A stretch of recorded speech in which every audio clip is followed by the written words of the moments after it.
Picture this. You hand over your suitcase at check-in, watch it disappear down that conveyor belt, and trust it'll magically arrive at your destination. But behind those rubber flaps lies an entire underground system designed to profit from your ignorance.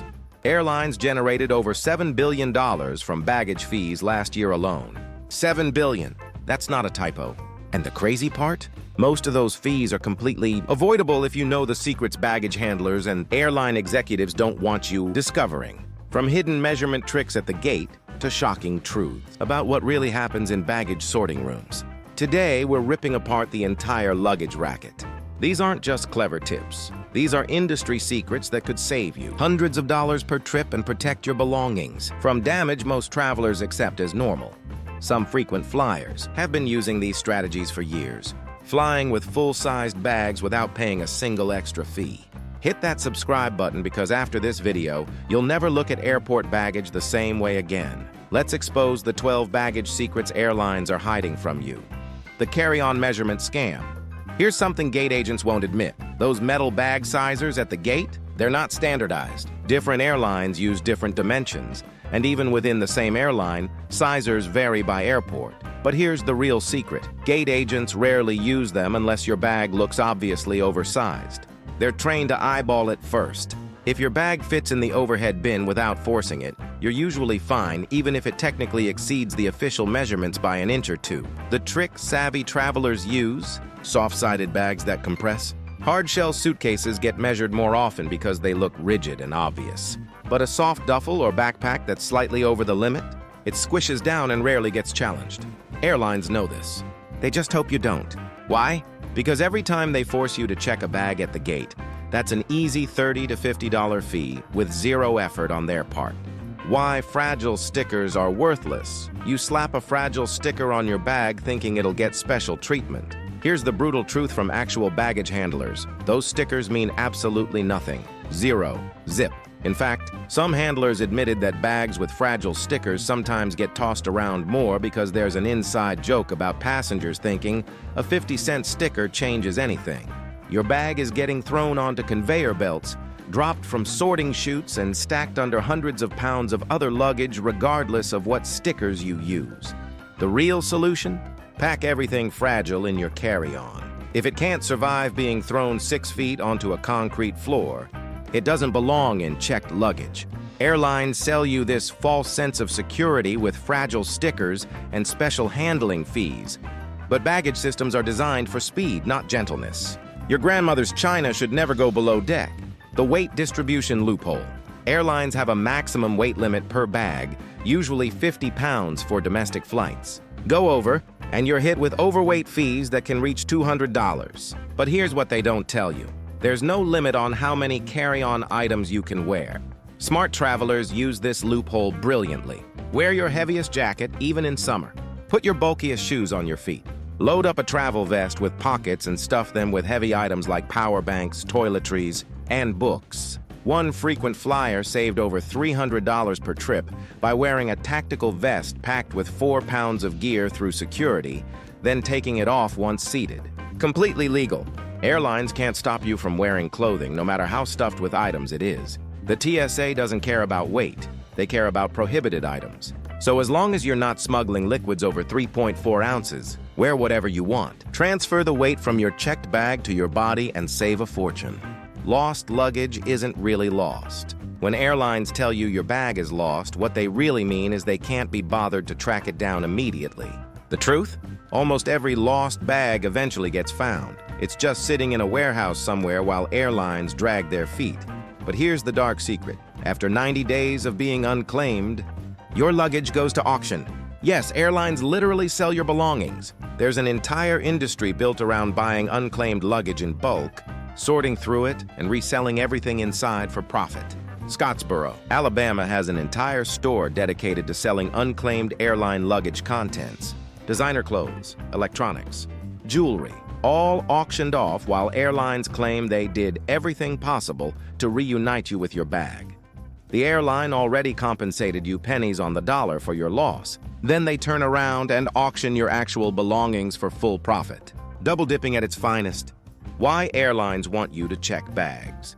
Here's a controversial truth. Airlines secretly prefer when you check bags, and they've designed boarding policies to force it. Why? Because baggage fees are pure profit with minimal cost to them. Think about it.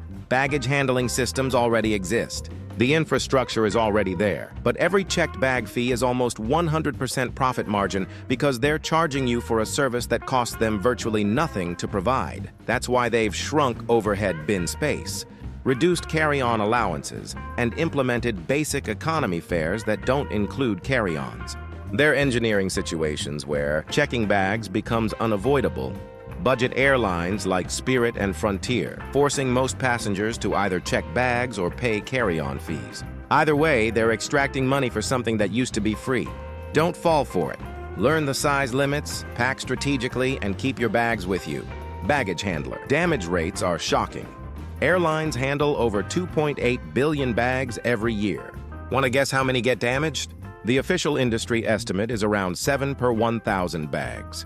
Doesn't sound too bad, right? Wrong. That's only counting damage that passengers actually report and that airlines acknowledge. Baggage handlers admit the real number is far higher because most damage goes unreported or gets blamed on normal wear and tear. Torn zippers, dented corners, broken wheels, scratched shells, all considered acceptable casualties of baggage handling.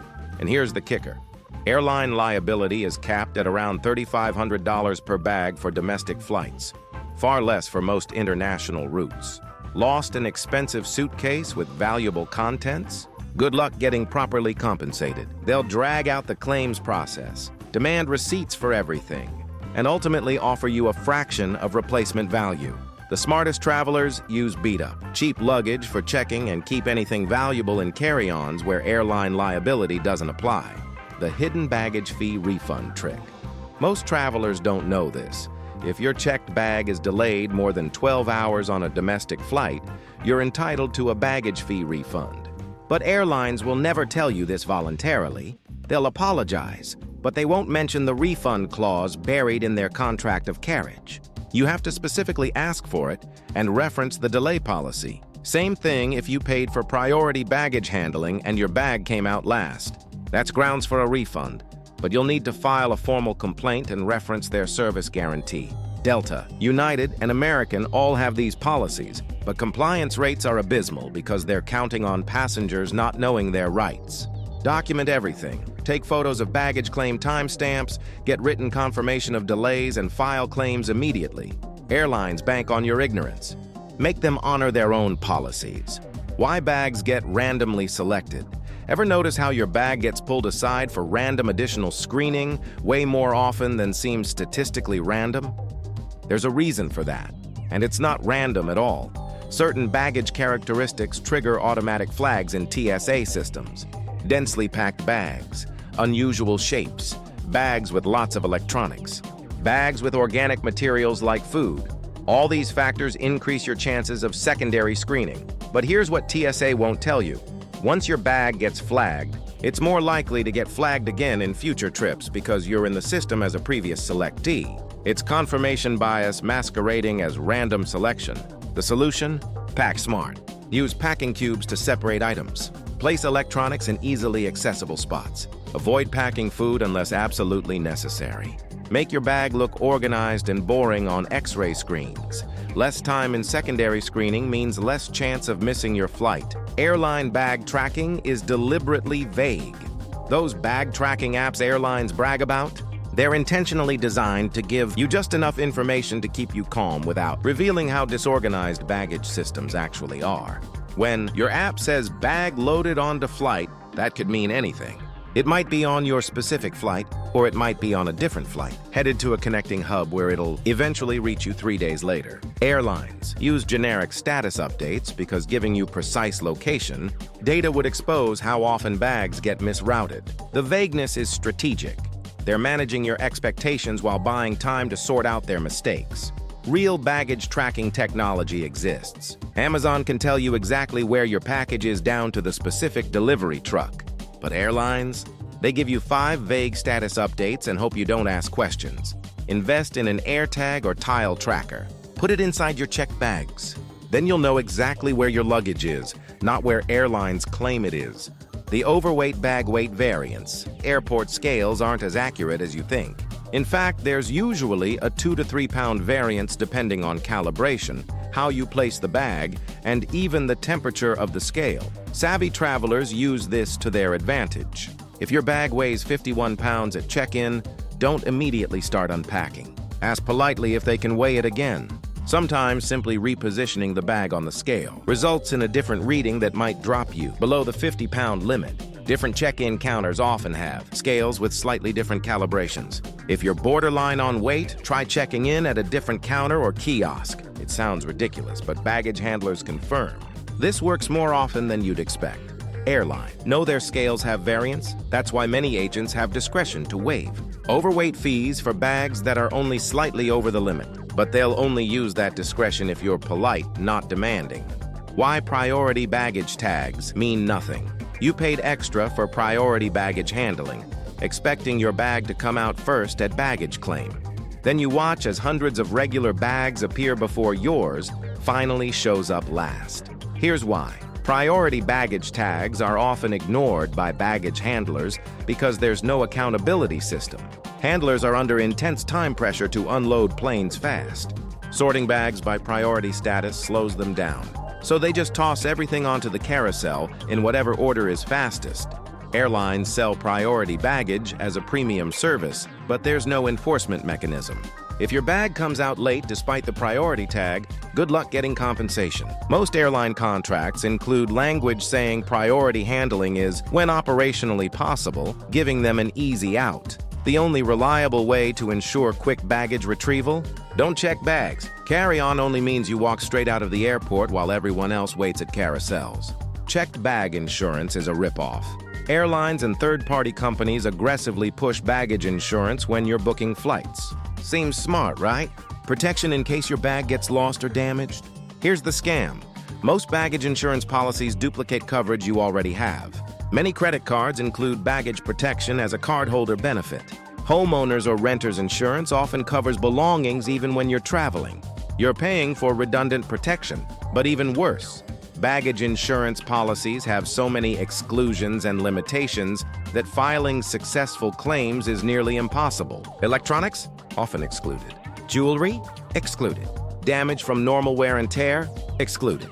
You're left with minimal coverage for a service that costs $15 to $30 per trip. The insurance company is betting you'll never file a claim. And if you do, they'll deny it based on policy fine print. Save your money.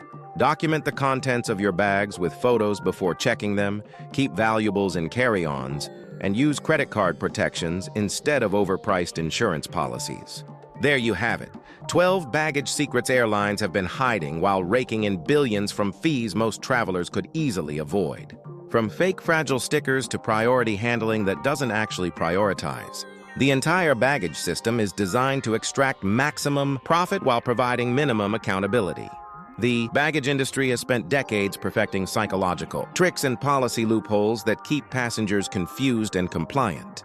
They're counting on you not questioning the system, not knowing your rights, and definitely not discovering these secrets. But now you know better. You know the measurement tricks, the weight loopholes, the insurance scams, and the tracking deceptions. You can fly smarter, avoid unnecessary fees, and protect your belongings better than 99% of travelers. Which baggage secret shocked you most? Drop a comment below and let me know if you've been caught by any of these airline traps. Safe travels, everyone.